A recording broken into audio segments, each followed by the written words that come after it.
The Set Colors area of the Gradient Forge panel contains all your solid color swatches from the Illustrator Swatches panel.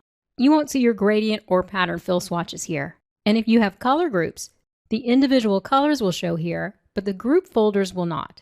To see the name of a color, hover over the swatch. To color a gradient, select a color stop and click a swatch to apply it.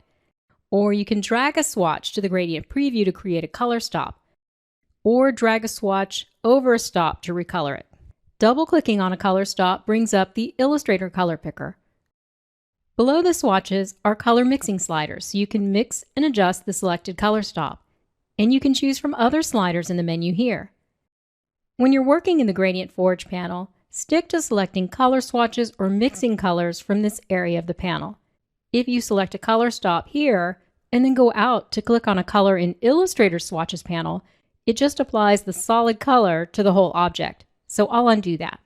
Now it's different for gradient fill swatches. For that, you'll use Illustrator Swatches panel for selecting and saving your gradient fill swatches. And of course, you can do the same on the Illustrator Gradient panel in this menu. But for color swatches and color sliders, use the Set Colors area on the Gradient Forge panel. Now let's look at the Adjust Colors area, which you can access by clicking on the heading here, and you can toggle back and forth between these two areas. This is great for adjusting a few color stops at once or a whole gradient.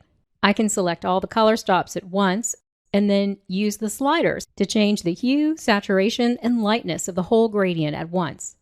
To reset any of these sliders to the 0 position, click directly on the HSL labels. And you'll see as I make adjustments, they appear briefly in the preview slider. To preview what the change will be, you can also hover over the Adjust button.